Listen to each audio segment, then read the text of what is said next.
ഗും ഗുരുഭ്യോ നമഃ. ഓം ഗം ഗണപതയേ നമഃ.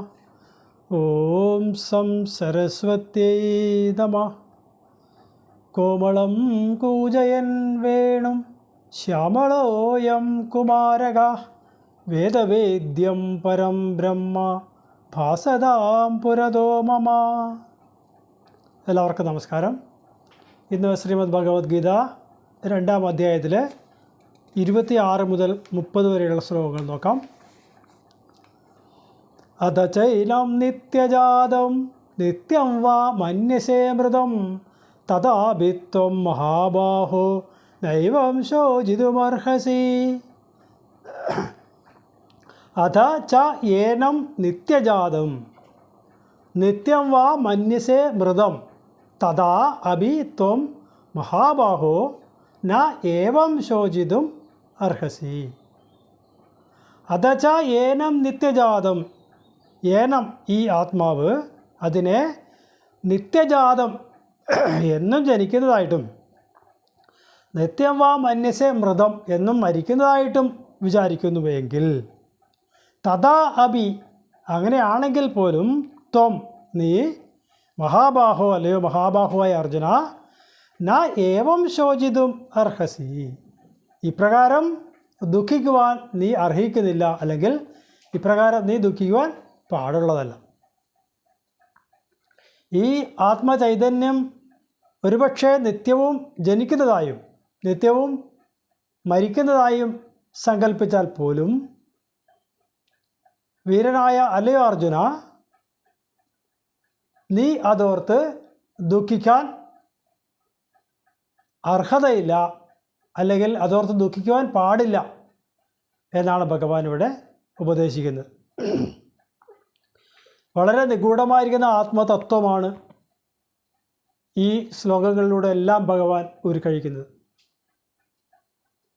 എല്ലായ്പ്പോഴും നമ്മൾ ശരീരത്തെയും ആത്മാവിനെയും ചേർത്തുകൊണ്ട് ഞാൻ എന്ന് വിവക്ഷിക്കുമ്പോൾ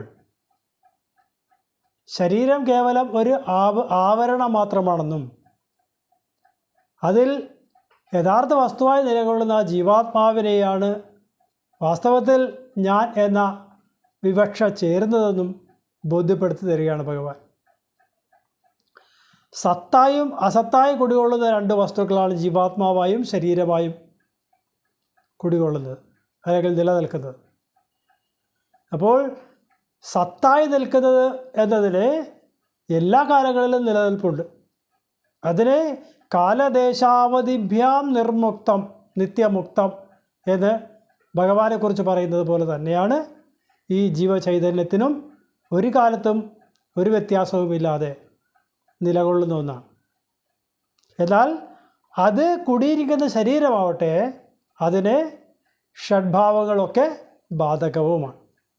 ഏത് പ്രകാരമാണോ അസ്ഥി ജായതേ വർദ്ധതേ വിപരിണമതേ അപക്ഷ്യത നശ്യതി എന്ന് പറയുന്ന 6 ഭാവങ്ങൾ എല്ലാ ജീവജാലങ്ങൾക്കും അനുഭവിക്കുന്നത്, അതുപോലെ തന്നെ നമുക്കും ഭവിക്കാനുള്ളൂ.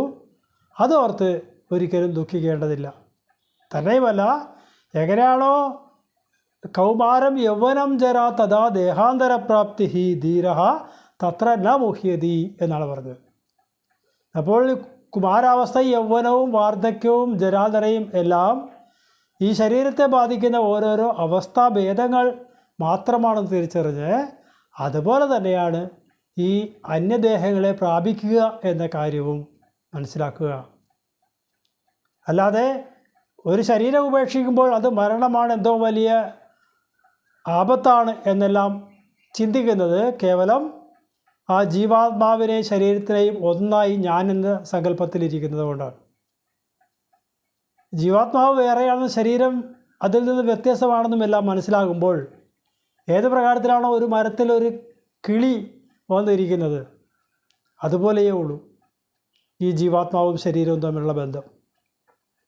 ആ കിളി ആവശ്യമായ ഫലങ്ങളെല്ലാം ഭുജിച്ചതിന് ശേഷം ആ വൃക്ഷം ഉപേക്ഷിച്ച് പോകുന്നത് പോലെ ഈ ശരീരത്തിൽ ഇരുന്നു കൊണ്ട് ജീവാത്മാവ് എല്ലാ കർമ്മഫലങ്ങളെയും ഭുജിച്ച് അത് ഗുണദോഷ സമ്മിശ്രമായത് എല്ലാത്തിനെയും ഞാൻ എന്ന ഭാവത്തോടെ സ്വീകരിച്ചുകൊണ്ട്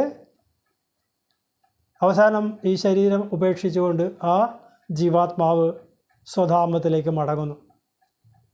അതോർത്ത് അറിവുള്ള ഒരാൾ ദുഃഖിക്കുവാൻ പാടില്ല അർജുന. ഇതെല്ലാം കഴിഞ്ഞിട്ട് വിശ്വരൂപം കാണിച്ചു കൊടുക്കുന്ന ഭാഗം എത്തുമ്പോഴേക്കും അവിടെ അർജുനൻ കാണുന്നുണ്ട് എല്ലാ ജീവജാലങ്ങളും ഭഗവാന്റേതായ ആ മൃത്യുരൂപത്തിലേക്ക് ഓടിക്കയറുകയാണ്. ഇവിടെ അർജുനൻ ആയുധമെടുത്തു കഴിഞ്ഞാൽ ആരെങ്കിലും കൊല്ലപ്പെടും എന്ന് പറഞ്ഞ് വിഷമിച്ച് അല്ലെങ്കിൽ പേടിച്ച് നിൽക്കുന്ന അർജുനനോട് ഭഗവാൻ ബോധ്യപ്പെടുത്തി കൊടുക്കുകയാണ് തൻ്റെ ഭീഷണമായ ആ സ്വരൂപത്തിലേക്ക്, വിശ്വരൂപ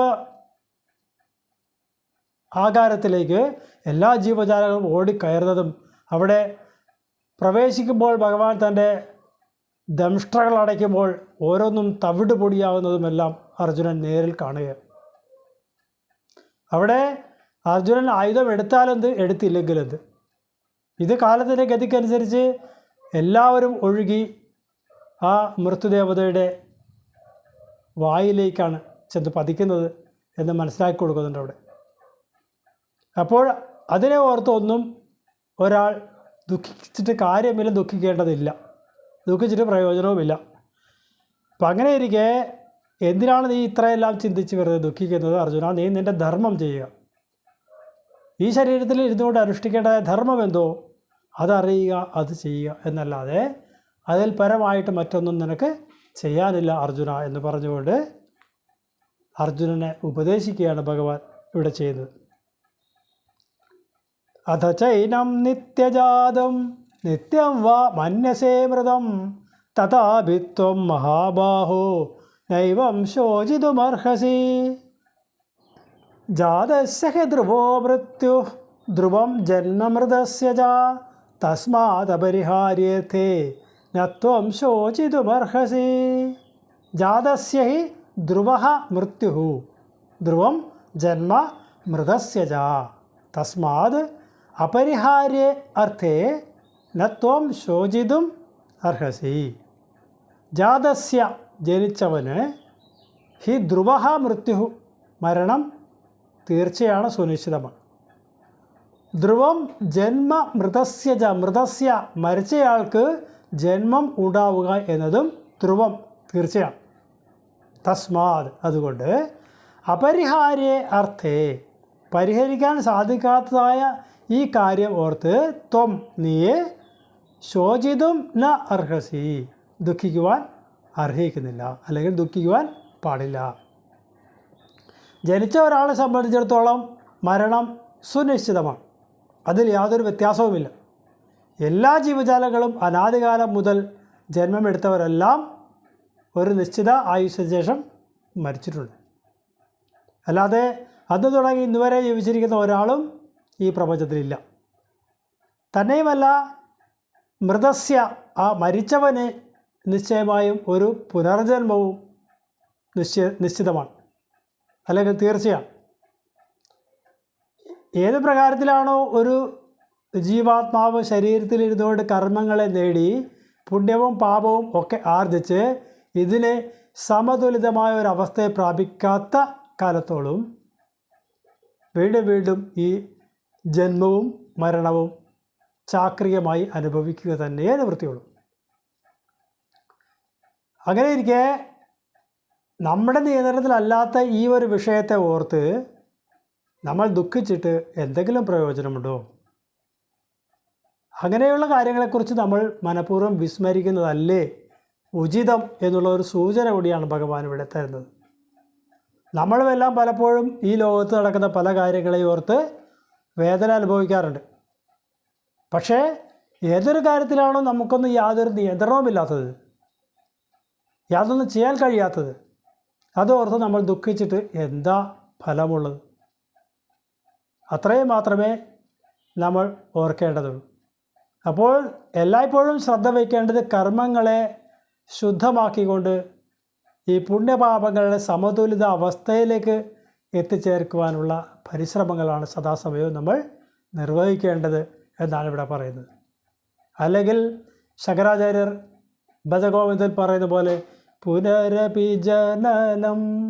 പുനരപി മരണം പുനരപി ജനനീ ജഡരേ ശയനം ഇഹ സംസാരേ ഖലു ദുസ്താരേ കൃപയാ പാരേ പാഹി മുരാരേ ഭജ ഗോവിന്ദം ഭജ ഗോവിന്ദം ഗോവിന്ദം ഭജ മൂഢമതേ. ഇവിടെ ആ സദ്വസ്തുവിനെ നമുക്ക് ദൃശ്യമാക്കി തരാനുള്ള ഒരേ ഒരു ശക്തി ഈ ഗോവിന്ദനാണ്. അതുകൊണ്ട് നിരന്തരമായി ഗോവിന്ദനെ ഭജിക്കുക എന്ന് ഭജഗോവിന്ദത്തിലും നമുക്ക് പറഞ്ഞു തരുന്നു. ജാതസ്യ ധ്രുവോ മൃത്യു ധ്രുവം ജന്മമൃതസ്യ ച തസ്മാദപരിഹാര്യേർത്ഥേ നത്വം ശോചിതുമർഹസി അവ്യക്താദീനി ഭൂതാനി വ്യക്തമധ്യാനി ഭാരത അവ്യക്തനിധനാന്യേവ തത്ര കാ പരിദേവന. അവ്യക്ത ആദീനി ഭൂതാനി വ്യക്തമധ്യാനി ഭാരത അവ്യക്ത നിധനാനി ഏവ തത്ര കാ പരിദേവന. അവ്യക്ത ആദീനി ഭൂതാനി ഭൂതാനി ജീവജാലങ്ങൾ അത് അവ്യക്ത ആദീനി ആദിയിൽ അവ്യക്തമായിരുന്നവരാണ്. വ്യക്തമധ്യാനി പക്ഷേ അവർക്ക് മധ്യത്തെക്കുറിച്ച് വളരെ വ്യക്തതയുണ്ട്. അവ്യക്ത നിധനാനി ഏവ എന്നാൽ ഇവർ എന്തിലേക്കാണ് ചെന്ന് ലയം പ്രാപിക്കുന്നത് അതിനെക്കുറിച്ച് യാതൊരു രൂപവുമില്ല, അതും അവ്യക്തത്തിലേക്കാണ്. അങ്ങനെ ഇരിക്കെ തത്ര കാ പരിദേവന അവിടെ എന്തിനാണ് ഈ പരിദേവനം അല്ലെങ്കിൽ എന്തിനാണ് ഈ ദുഃഖം? നമ്മളെല്ലാം എവിടെ നിന്ന് വന്നു എന്ന് ചോദിച്ചാൽ നമുക്കറിയില്ല. എവിടെ നിലനിൽക്കുന്നു എന്ന് മാത്രമേ നമുക്കറിയുന്നുള്ളൂ. അതും ജനന തീയതി മുതൽ മരണ തീയതി വരെയുള്ള അനുഭവങ്ങൾ മനസ്സിലാക്കുമ്പോൾ മാത്രം. ഇനി അതിന് ശേഷമുള്ള കാലം എന്താ സംഭവിക്കുക എന്ന് ചോദിച്ചാൽ അതും നമുക്കറിയില്ല. അപ്പോൾ തുടക്കവും അറിയില്ല ഒടുക്കവും അറിയില്ലാത്ത നമുക്ക് ആകെ കുറച്ച് ഇടയ്ക്കുള്ള സമയം മാത്രം മനസ്സിലാക്കാൻ കഴിയുന്ന നമ്മൾ എന്തിനാണ് ഈ വലിയ വലിയ കാര്യങ്ങളെക്കുറിച്ച് ഓർത്ത് ദുഃഖിക്കുന്നത്? അങ്ങനെ ദുഃഖിച്ചിട്ട് എന്തെങ്കിലും പ്രയോജനമുണ്ടോ?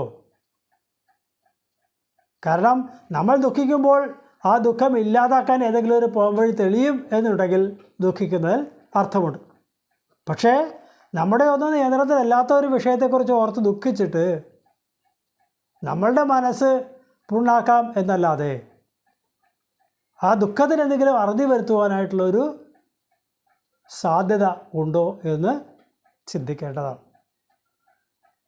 എല്ലാ ജീവജാലങ്ങളും അതിൻ്റെ തുടക്കം എവിടെയെന്ന് അറിയാത്തവരും ഇടയ്ക്കുള്ള സമയം കുറച്ച് മാത്രം അറിയുന്നതും അതിനുശേഷം ഉള്ള സമയത്തെക്കുറിച്ച് അറിയാത്തതുമായ അവസ്ഥാവിശേഷമാണുള്ളത്.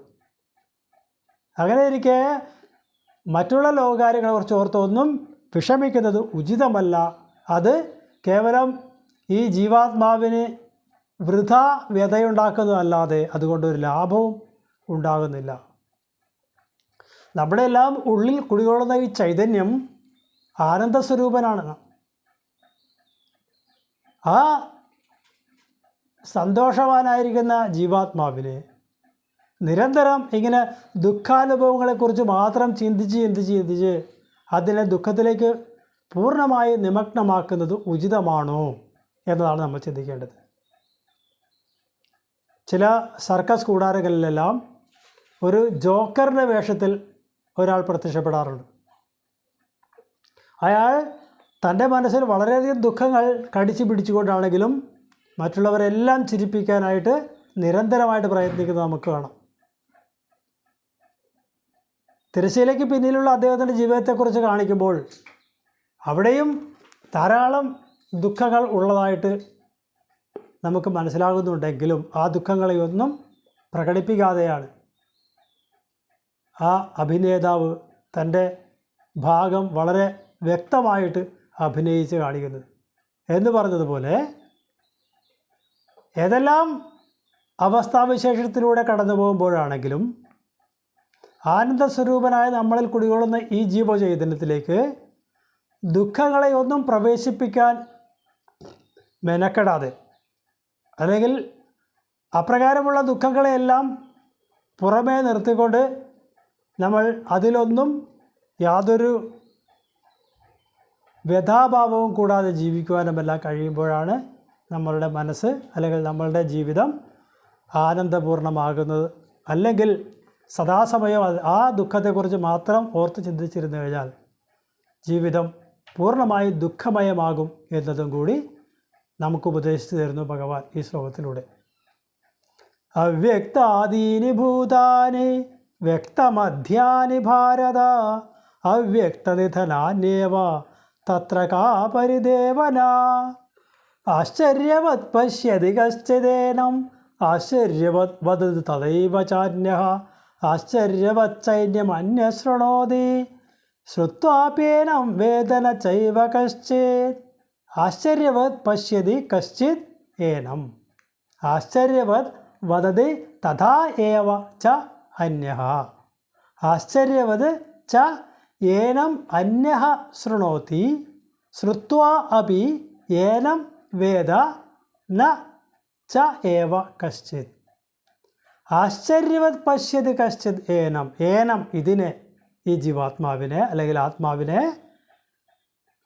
കശ്ചിത് ചിലർ ആശ്ചര്യവത് പശ്യതി വളരെ അത്ഭുതകരമായിരിക്കുന്നു എന്ന് പറഞ്ഞ് കാണുന്നു അല്ലെങ്കിൽ ആശ്ചര്യം പോലെ കാണുന്നു. ഇനി മറ്റു ചിലരാവട്ടെ ആശ്ചര്യവത് വദതി തഥാ ഏവ ച അന്യഃ മറ്റു ചിലർ ഇതിനെ ആശ്ചര്യം ആണ് എന്ന് വദതി പറയുന്നു. ഇനിയും മറ്റു ചിലരാവട്ടെ ആശ്ചര്യവത് ച ഏനം അന്യ ശൃണോതി ഇതിനെ വളരെ ആശ്ചര്യം എന്ന പോലെ മറ്റു ചിലർ കേൾക്കുകയും ചെയ്യുന്നു. എല്ലാവരും കേൾക്കുന്ന വസ്തു ഒന്ന് തന്നെയാണ്, ഈ ആത്മചൈതന്യത്തെക്കുറിച്ചാണ്. ശ്രുത്വാ അപി ഇപ്രകാരമെല്ലാം കേട്ടിട്ടാണെങ്കിൽ പോലും ഏനം ഇതിനെ ന വേദ ച ഏവ കശ്ചിത് ഒരാളും ഇതിനെ സാക്ഷാത്തായിട്ട് അറിയുന്നില്ല എന്നതാണ് സത്യം. അപ്പോൾ ഈ ജീവാത്മാവിൻ്റെ അല്ലെങ്കിൽ ആത്മചൈതന്യത്തിൻ്റെ സാന്നിധ്യം നിമിത്തം ഈ പ്രപഞ്ചം മുഴുവൻ വളരെ മനോഹരമായിരിക്കുന്നു എന്ന് ചിലർ കാണുന്നു, ചിലർ ആശ്ചര്യമാണെന്ന് പറയുന്നു, മറ്റു ചിലർ ആശ്ചര്യമാണ് ഈ ആത്മചൈതന്യത്തിൻ്റെ ഭാവങ്ങൾ എന്ന് കേൾക്കുന്നു. ഇങ്ങനെ പറഞ്ഞാലും കണ്ടാലും കേട്ടാലും ഒന്നും ഒരാൾക്കും മനസ്സിലാക്കാൻ കഴിയുന്ന ഒന്നല്ല ഈ ആത്മതത്വം എന്നാണ് ഇവിടെ പറയുന്നത്. നമ്മൾ ഒരു ഭിത്തിയിൽ ഒരു പടം വരയ്ക്കുന്നു. ആ പടം ഭിത്തി ഉണ്ടെങ്കിലേ നിലനിൽക്കുന്നുള്ളൂ. ഭിത്തി ഇല്ലെന്ന് വരികിൽ ആ പടം അവിടെ നിലനിൽക്കാൻ കഴിയാതാവുന്നു. എന്ന് പറഞ്ഞതുപോലെ നമ്മൾ ഈ കാണുന്ന ദൃശ്യപ്രപഞ്ചം മുഴുവൻ നിലനിൽക്കുന്നത് ഈ സത്ത് ആയിരിക്കുന്ന ആത്മചൈതന്യത്തിൻ്റെ ബലത്തിലാണ്. ഈ ആത്മചൈതന്യം ഇല്ലെങ്കിൽ ഈ പ്രപഞ്ചത്തിനൊന്നിനും നിലനിൽക്കാനാവില്ല. മറ്റൊരു ഉദാഹരണം പറഞ്ഞാൽ നമ്മളുടെ എല്ലാം ശരീരങ്ങളിൽ ധാരാളം അസ്ഥികളുണ്ട്. ഈ അസ്ഥികളാണ് ഈ മാംസത്തോട് ചേർന്നുകൊണ്ട് നമുക്ക് മനോഹരമായൊരു രൂപത്തെ പ്രദാനം ചെയ്യുന്നു. ഈ അസ്ഥികൾ ഇല്ല എന്ന് വന്നാൽ ഈ മാംസ കഷ്ണത്തിന് എങ്ങനെയാണ് ഇപ്രകാരം മനോഹരമായൊരു രൂപം ലഭിക്കുക? അപ്രകാരം തന്നെയാണ് ഈ ആത്മചൈതന്യത്തിൻ്റെ സാന്നിധ്യം ഒന്നുകൊണ്ട് മാത്രമാണ് ശവങ്ങളാകുന്ന നമ്മളൊക്കെ ശിവങ്ങളാകുന്നത്. ജഡാത്മകമായ ശരീരത്തെ ചേതന ഉള്ളതാക്കി മാറ്റുന്നത് ഈ ആത്മചൈതന്യത്തിൻ്റെ സാന്നിധ്യം ഒന്നുകൊണ്ട് മാത്രമാണ്. നമ്മൾ വളരെ പരിപാവനമായി കരുതി പരിരക്ഷിച്ചു പോരുന്ന ഈ ശരീരത്തിൽ നിന്ന് അല്പസമയത്തേക്ക് ഈ ആത്മരൂപത്തെ മാറ്റി നിർത്തി നോക്കിക്കഴിഞ്ഞാൽ നമ്മളെല്ലാം ഭയന്നു പോകും. അത്രയേറെ ശക്തിമത്താണ് നമ്മളിൽ കുടികൊള്ളുന്ന ഈ ആത്മചൈതന്യം എന്ന് പറയുന്നത്. അതിനെ ചിലർ കാണുന്നതായി പറയുന്നു, ചിലർ കേൾക്കുന്നതായി പറയുന്നു, ചിലർ കണ്ടെന്ന് പറയുന്നു. പക്ഷേ ഈ പറഞ്ഞ ജ്ഞാനേന്ദ്രിയങ്ങൾക്കൊന്നും അതിൻ്റെ ശബ്ദസ്പർശ രൂപരസ ഗന്ധങ്ങളെ കൊണ്ടും മനസ്സിലാക്കാൻ കഴിയുന്നതല്ല ആത്മാവ് എന്നാണ് ഇവിടെ പറയുന്നത്. ആശ്ചര്യവത് പശ്യതി കശ്ചിദേനം ആശ്ചര്യവത് വദതി തദൈവ ചാന്യഃ ആശ്ചര്യവച്ചൈനമന്യശൃണോതി ശ്രുത്വാപ്യേനം വേദന ചൈവ കശ്ചിത് ദേഹി നിത്യമവദ്യോയം ദേഹേ സർവസ്യ ഭാരത തസ്മാത് സർവാണി ഭൂതാനി ന ത്വം ശോചിതുമർഹസി.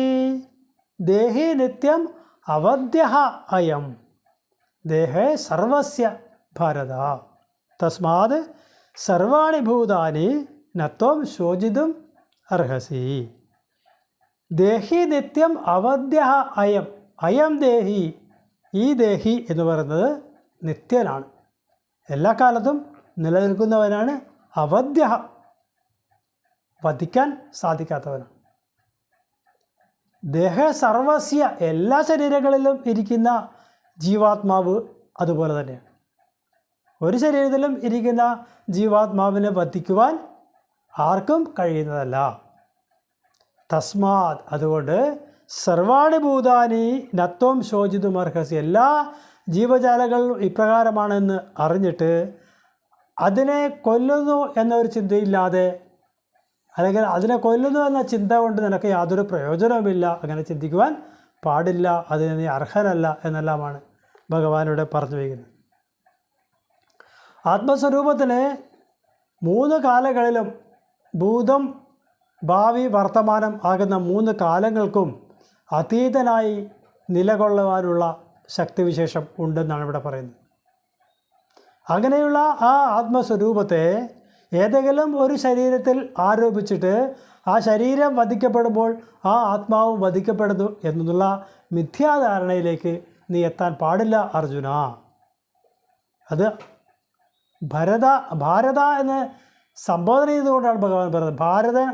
ഭാരത എന്ന് പറയുന്ന ഭരതവംശത്തിൽപ്പെട്ടവനെ, അല്ലെങ്കിൽ ഭാസിൽ, പ്രകാശത്തിൽ രതിയുള്ളവനെ എന്നൊക്കെയാണ് അർത്ഥം. അപ്പോൾ പ്രകാശസ്വരൂപമായിരിക്കുന്ന ശക്തിവിശേഷം പരിലസിക്കുന്ന നിൻ്റെ ഉള്ളിൽ ഇപ്രകാരം ഉള്ള ഒരു ചിന്ത തന്നെ വരുന്നത് അനുചിതമാണ്. ആ ജീവാത്മാവിനെക്കുറിച്ച് ഒരിക്കലും വധിക്കപ്പെടുന്നതായിട്ട് സങ്കല്പിക്കാൻ പാടേ ഉള്ളതല്ല എന്ന് ഉറപ്പിച്ച് പറയുകയാണ് ഭഗവാൻ ഇവിടെ ചെയ്യുന്നത്. അതുകൊണ്ട് എല്ലാ ജീവജാലങ്ങളിലും കുടികൊള്ളുന്ന ജീവചൈതന്യം ആ ശരീരത്തിൽ നിന്ന് വിഭിന്നനുമാണ്. അത് ശരീരങ്ങൾ വധിക്കപ്പെടുമ്പോൾ ഇല്ലാതാകുന്ന ഒന്നല്ല ആ ജീവാത്മാവ്, അല്ലെങ്കിൽ ആ ആത്മസ്വരൂപം എന്നെല്ലാം പറഞ്ഞുകൊണ്ട് ഭഗവാൻ അർജുനനെ കർമ്മോന്മുഖനാക്കാനായിട്ട് പ്രേരിപ്പിക്കുന്ന ശ്ലോകങ്ങളാണ് ഇവിടെ നമ്മൾ കണ്ടത്. ദേഹി നിത്യമവദ്യോയം ദേഹേ സർവസ്യ ഭാരത തസ്മാത് സർവാണി ഭൂതാനി ന ത്വം ശോചിതുമർഹസി. ഓം കരതലകൃതം വാ കായജം കർമ്മജം വാ ശ്രവണനയനജം വാ മാനസം വാ പരാധം വിഹിതമവിഹിതം വാ സർവമേതക്ഷമസ്വ. ജയ ജയ കരുണാബ്ദേ ശ്രീമഹാദേവ ശംഭോ. കായേന വാചാ മനസേന്ദ്രിയൈർവാ ബുദ്ധ്യാത്മനൈവ പ്രകൃതിർസ്വഭാവാത് കരോമി യദ്യത് സകലം പരസ്മൈ നാരായണായേതി സമർപ്പയാമി. ഓം പൂർണ്ണമദ പൂർണ്ണമിദം പൂർണ്ണാത് പൂർണ്ണമുദച്യത്തെ പൂർണ്ണസ്യ പൂർണ്ണമാദായ പൂർണ്ണമേവാവശിഷ്യത്തെ. ഓം ശാന്തി ശാന്തി ശാന്തി.